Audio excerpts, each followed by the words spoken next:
Hello and welcome everybody. My name is Elliot, and in this Intro Physics Help Room video, I'm going to tell you about one of the most powerful tools that you can use in physics to quickly develop your intuition about a ton of different kinds of problems. And it's also one of the easiest tools that you can apply because it's as simple as drawing a picture. In a typical physics problem, our first job is to write down the equations of motion, or in other words, the F equals ma equations. But then we're faced with a math problem to actually figure out how to solve those equations. And in all but the simplest examples, that can get really tough. But even if we can figure out how to solve them, it might take us a ton of time and effort to do it. So it's extremely useful to have at our disposal tools that enable us to quickly develop intuition for how a system is going to change with time without actually going through the trouble of solving the equations of motion. And in this video, I'm going to tell you about probably the most important tool that physicists use all the time to do that. To picture what's going to happen to a particle over time without actually solving the F equals ma equation. And the idea is really simple. It's just to draw the picture of the potential energy curve and pretend that it's a hill that the particle is sliding along. Then the behavior of the particle on the hill will be qualitatively very similar to the actual motion of the particle. And this idea applies to a huge range of different systems, and not just in classical mechanics, but in quantum mechanics too. In this video, I'm going to show you a few different examples, including at the end, how you can understand at a glance the shape of the orbit of a planet like Earth around a star like the Sun. And as usual, I've also written up notes to go along with the video. You can get those for free at the link I'll put down in the description. And I've also written up a problem sheet, which you should take a stab at after you've watched if you really want to understand all this. But first, I want to start with a dead simple example just to set the stage and explain the idea. So let's go ahead and dive into that. You've hopefully learned a bit about potential energy before, like the gravitational potential energy U equals mgy of a projectile. Say you throw a particle of mass m straight up in the air. Ignoring things like air resistance, once the particle leaves your hand, the only force that's acting on it will be gravity mg pulling straight down. Then the F equals ma equation for the y coordinate that measures the height of the particle above the ground says that minus mg equals m times a. Or in other words, the acceleration a of the particle is just minus g. It's a constant pointing down toward the ground. It follows that the total energy, the kinetic plus the potential, is a constant throughout its flight. That's 1/2 mv squared plus the potential mgy. That's pretty easy to check if you know a little bit of calculus. We just want to take the derivative of e with respect to time. The things that depend on time here are the velocity v and the position y. The derivative of v squared is 2v, and then from the chain rule, we get another factor of a, the acceleration. The derivative of y, meanwhile, is just the velocity v. So we find that the derivative of e with respect to time is mv times a plus mg times v, which of course is the same as mv times the quantity a plus g. But a is equal to minus g from our F equals ma equation, and so a plus g vanishes. So indeed, the total energy is a constant. Here's the picture of the potential energy. It's just a straight line with slope mg.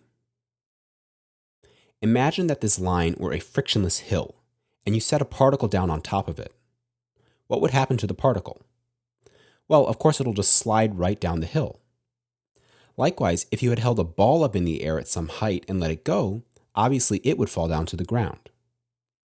In other words, the behavior of the actual projectile is very similar to the behavior of an imaginary particle that we release from the same y coordinate on this potential hill.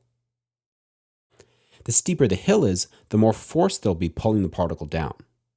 So we expect that the force on the particle is proportional to the slope of the hill. And the fact that the particle is pulled down the hill rather than pushed up means that the force will actually go like minus the slope. And this is exactly the relation between force and potential energy. The force is minus the slope of the potential. In other words, if f of y is the force function, it's given by minus the derivative of the potential u with respect to y. We can see that explicitly for our projectile. The slope of u equals mgy is again just mg, a constant. And so the force is minus that, which is exactly what we expect for a projectile. The fact that the motion of the falling projectile closely mirrors the motion of the particle sliding down the potential hill may not seem all that helpful in this super simple example, where it was easy enough to just solve the F equals ma equation and determine the trajectory once and for all. But in even slightly more complicated examples, the F equals ma equation might be very hard, if not impossible, to solve in closed form. And then it becomes extremely useful to be able to tell at a glance what the motion of the particle is going to look like just by sketching a picture of the potential. In the rest of the video, I'm going to show you two more examples of this. The first one is a simple pendulum, which from the name you might guess is simple enough, but actually its equation of motion is pretty complicated. And the second example is the motion of a planet like Earth around a star like the Sun, which we'll come to after. So here's a simple pendulum. It's just a massless rod of length L, which is pivoted at one end, and has a particle of mass m attached at the other end. I made another video all about pendulums that I'll link up in the corner if you want to learn more of the details about them. There I explained how to show that the F equals ma equation for the angle theta that the pendulum makes with the vertical is given by a equals minus g over L times the sine of theta, where a is the acceleration of theta. You might remember learning that the solution for a pendulum is very simple. It's just a sine or a cosine as a function of time. But that's only true when the angle theta is small, meaning that the pendulum is close to its equilibrium position at theta equals 0. In that special case, we can apply what's called the small angle approximation, which is the fact that sine of theta is approximately equal to theta itself for tiny thetas. This is a much simpler equation, and the solution is just a sine or a cosine function. But outside of that special case, we have to deal with this sine of theta term that shows up on the right-hand side of the F equals ma equation. And that makes it pretty complicated. It doesn't have a simple solution in terms of things like sines and cosines. We can always see what the motion looks like numerically by solving the F equals ma equation on a computer, like in this animation that I'll link in the description if you want to play with it. You can drag the sliders here to set the initial angle and angular speed of the pendulum. For example, if I pull the pendulum up to some relatively small initial angle and let it go, you can see that it indeed oscillates back and forth like a cosine function. But if I pull it up to a large starting angle, then it doesn't look like a cosine anymore. The curve is much flatter at the peaks and the valleys. And you can see that the pendulum spends a long time turning around at its maximum angles. It gradually slows down as it approaches the top, and then gradually picks up speed again as it falls, much more slowly than it turned around when the angle was small.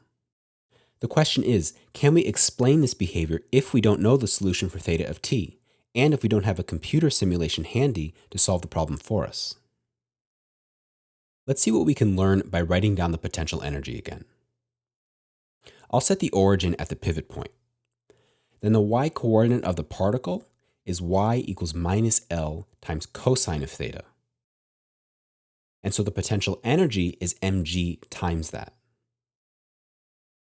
Then the total energy is 1/2 mv squared minus mgl times cosine of theta. The speed of the particle comes from the familiar formula v equals omega r for circular motion. Omega stands for the angular speed of the particle, in other words, the rate of change of theta of t. R, meanwhile, is the radius of the circle, which in this case is just the length of the rod, L. Then the total energy is 1/2 m L squared omega squared minus mgl times cosine of theta. And again, you can check that E is constant by taking its time derivative and applying the F equals ma equation. Here's what the potential looks like. Once again, the trick is to forget about the pendulum for a moment and pretend that this is a literal hill and that we've got a particle sliding along it.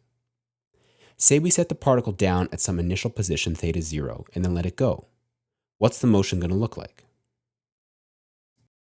Well, first of all, if theta 0 is equal to 0, then obviously the particle is just going to sit there forever at the bottom of the hill. This is called a stable equilibrium point. Likewise, if you set the pendulum at rest at the bottom of its arc, it will just stay there forever. Now, what if you make theta 0 a little bit bigger? Well, the particle on the hill will oscillate back and forth between plus or minus theta 0. The horizontal dashed line here represents the total energy of the particle, and remember that it's a constant.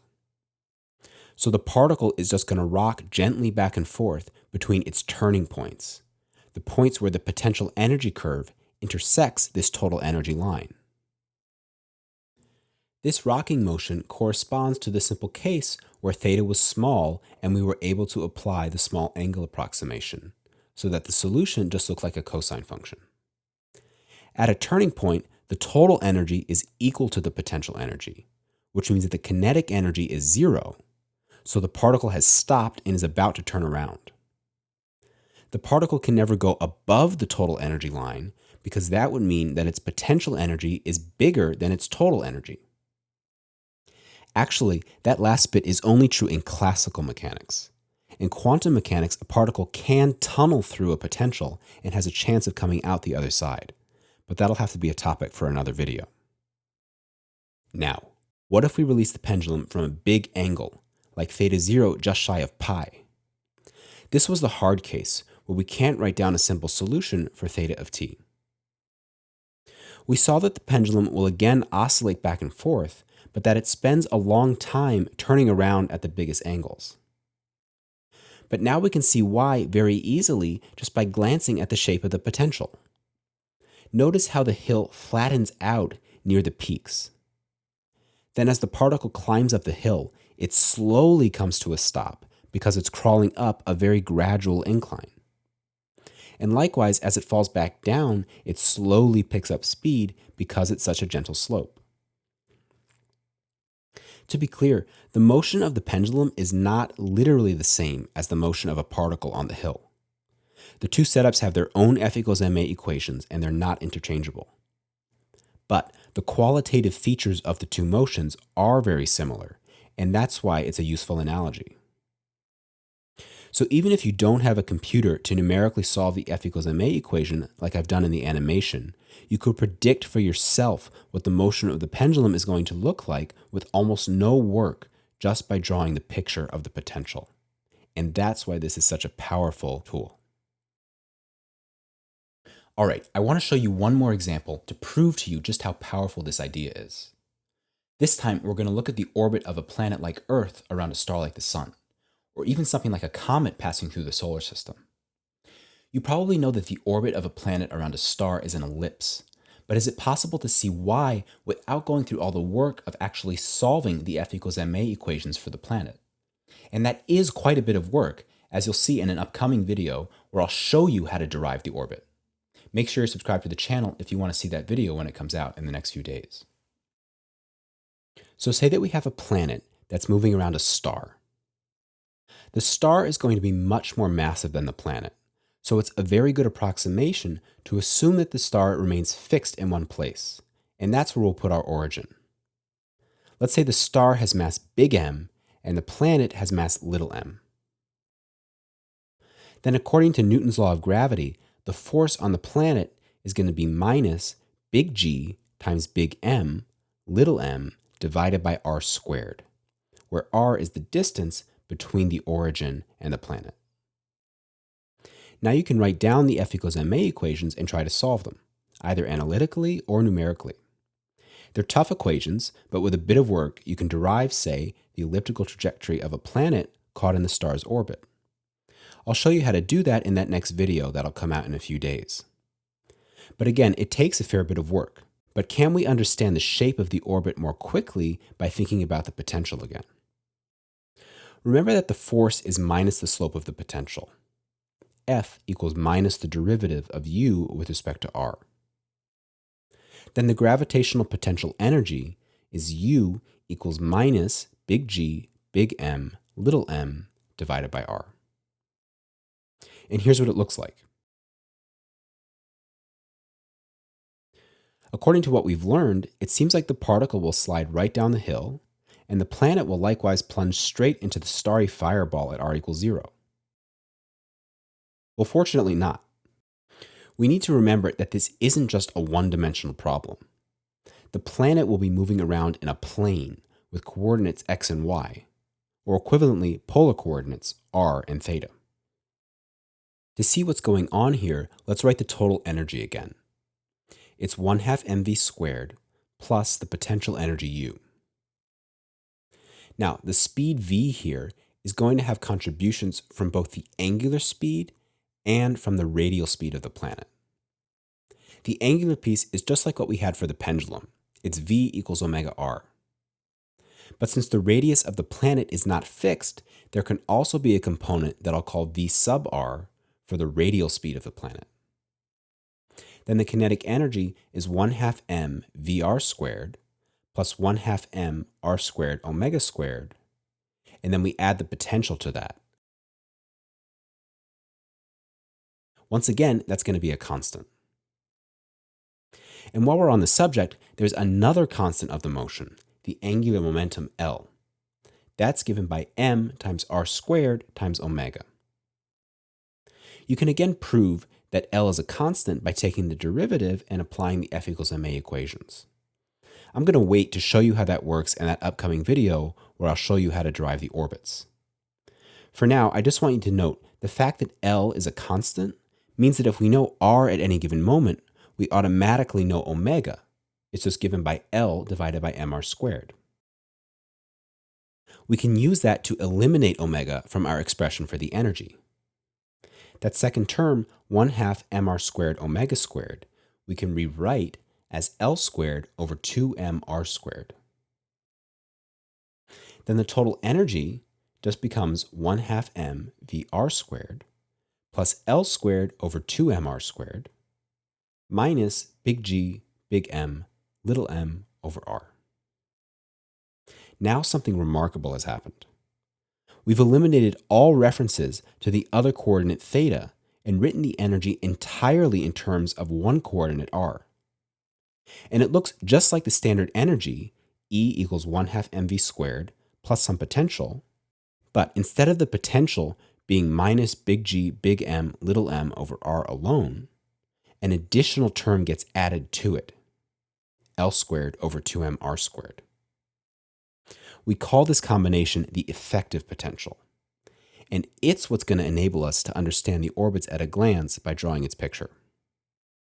Whereas the -1 over r potential had these catastrophic consequences that made it seem like a planet would fall to its doom at the origin where the star is, now we can see that if the planet has angular momentum, the story is fortunately quite different.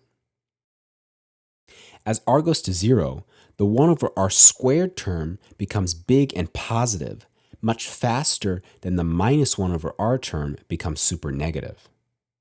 So near r equals 0, it's the new term that dominates the effective potential, and it drastically changes the shape. Here's what it looks like. So this is very good news if you're hoping not to plummet to your death in a giant ball of fire.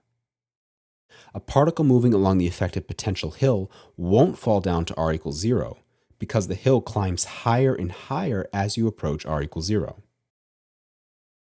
Now we're ready to understand the shape of the planet's motion by thinking about how a particle would slide along the effective potential. The trajectory will again depend on how much energy the planet has, which I'll represent again by this dashed horizontal line. Let's start with the smallest possible energy. That's at the very bottom of the effective potential. Just like the bottom of the pendulum potential, this is a stable equilibrium point. If you set a particle at rest at the bottom of the valley, it'll just sit there forever. That doesn't mean the planet is at rest, mind you. The radius r may be constant, but it still has angular speed and angular momentum. Therefore, the planet is orbiting around the star in a circle at that constant radius. And remember that the angular speed of the planet was given by omega equals L over mr squared. And since r is a constant, the angular speed is a constant also. Now let's increase the energy a bit, so that it's greater than the minimum, but still less than 0. Now the particle on the hill will roll back and forth between the two turning points where the horizontal energy line intersects the potential curve. That means that the radius r oscillates back and forth between its minimum value r min and its maximum value r max. All this time, the planet is swinging around the star, remember, because it has angular momentum. Then, instead of a circle, the orbit will be stretched out into an ellipse. The minimum value of the radius corresponds to the point where the planet is closest to the star. That's called the perihelion. The maximum value of r corresponds to when the planet is farthest away, and that's called the aphelion. Also notice that unlike the case when the orbit was a circle, the angular speed omega here is not a constant, because r is changing. When r is smallest at the perihelion, omega is largest, so that the planet whips around the star very quickly when it's close. On the other hand, at the aphelion, omega is smallest, so that the planet moves most slowly when it's farthest away from the star. To be clear, I haven't proven here that the orbit is an ellipse. Thinking about the effective potential just tells us what the general shape of the orbit is going to be. I'll show you how to derive the actual elliptical orbit in that upcoming video that I mentioned. But by thinking about the effective potential, we've learned what the rough shape of the orbit must be with very little work. Now, what if the energy is greater than zero? Things look quite different. There's only one turning point here at the minimal value of the radius. The horizontal energy line never intersects the potential energy curve again off to the right. That means that the particle will slide down the hill and pick up speed, and then it will climb the shallower hill to the right as it coasts off to r goes to infinity. This isn't an orbit at all. It's the trajectory of something like a comet that's just passing through the solar system. It slingshots around the star and then sails off on its merry way. This time it traces out a hyperbola. So I hope you're impressed with how easy it was to predict the shape of an orbit just by drawing a picture of the effective potential. In general, thinking about the shape of the potential energy curve is one of the most powerful tools that we have available to us in physics in order to quickly develop intuition about a ton of different kinds of physical systems. And not just in classical mechanics, but in quantum mechanics too. Now you're ready to answer the questions on the problem sheet that I wrote up to go along with the video. You should give that a try if you really want to understand these ideas.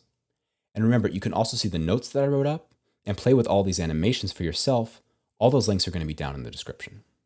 Again, I'll be posting another video very soon where I'll show you how to actually derive the equation for the orbit of a planet or a comet from Newton's law of gravity. So make sure you subscribe to the channel if you want to see that. Otherwise, that's it for this video. Please hit the like button, leave any questions down in the comment section, and I'll see you next time.